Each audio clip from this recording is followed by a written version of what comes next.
auteur de cinéma, auteur de livres, est présent sur La Ciotat pour cette exposition avec deux compères, Alexis Loriot et Maïté Suarez, Alain. Oui, écoute, à La Ciotat, on aura une exposition franco-canadienne, puisque Alexis Loriot est un photographe franco-canadien. Maïté Suarez ne vient pas de très loin, c'est une brillante dessinatrice qui nous fait aussi voyager pas mal à travers le monde, et elle est de Cassis, donc c'est pas loin, tu vois. Et je pense qu'on va faire bouger le port-vieux de La Ciotat du 3 au 17 août, là, autour de cette exposition sur le vif à la galerie d'Escalais. On peut dire que la culture est toujours bien vivante à La Ciotat. Oui, et pourvu que ça dure. Alors, vous avez des points en commun, évidemment, l'amour de la photo, mais surtout l'amour du voyage. Et cette exposition, ce sont des instantanés, en fin de compte, que vous restituez à travers cette exposition, tous les trois. Tu sais, c'est vraiment difficile. Hein. Si je prends mes photos, j'ai fait à peu près 100 000 photos dans une centaine de pays, et arriver à sélectionner 18 photos, ça prend à peu près 6 mois de travail. Ouais. Donc autant dire que ce sont des coups de cœur. Hein. On se souvient de chaque instant où on a tapé, c'est-à-dire où on a pris la photo. Ouais. Et on a maintenant bien hâte que les gens découvrent ce travail. De la même façon pour Alexis Loriot et Maïté Suarez avec ses dessins à travers le monde, c'est juste absolument juste... Ouais. Un moment important. Ouais, un mot quand même sur la personnalité d'Alexis Loriot, qui est peintre, sculpteur, photographe, et de cette dessinatrice Maïté Suarez.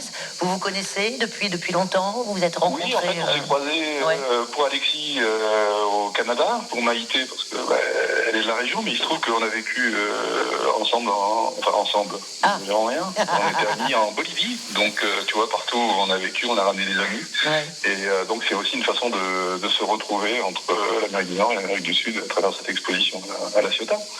Ouais, faites voir là quand on rentre dans la salle d'expo des dessins, des portraits, des endroits insolites, visuellement parlant. Bah, écoute, là tu sais ce qui nous, non pas nous angoisse, mais ce qu'on attend avec impatience, c'est de voir le regard des autres, parce que on a tous les trois travaillé sur notre propre sélection. Ensuite, on a essayé de voir un petit peu quel pouvait être le fil conducteur pour une expo, puisqu'en fait on forme le collectif sur le vif. Et maintenant, ce qui compte, c'est que chacun s'approprie à sa façon, en cheminant à la galerie d'Escalais sur 2 étages, sur le port-vieux. Et puis, ce que j'espère surtout, c'est qu'on aura de bons retours pour pouvoir échanger. Il y a un vernissage mardi prochain, à partir de 19h. Oui. Donc, les auditeurs France Bleu Provence sont conviés à ce vernissage, qui se déroulera en plein air. Je n'insiste pas pour les raisons, mais je pense qu'on va animer le port-vieux de La Ciotat mardi soir. Oui, donc cette expo du 3 au 17 août.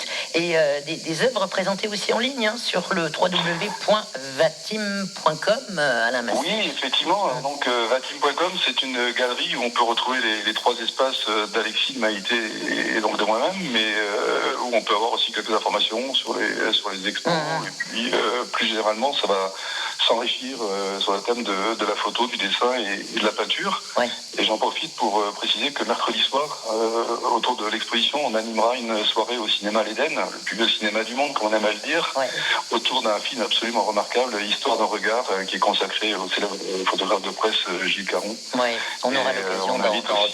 Voilà, parce que France Bleu Provence est partenaire de cet événement à La Ciotat sur le vif du 3 au 17 août, galerie à gare de l'Escalais, Port-Vieux et pas Vieux-Port, hein. Attention, hein, faut pas. Exactement, on n'est pas Marseille ici. Hein.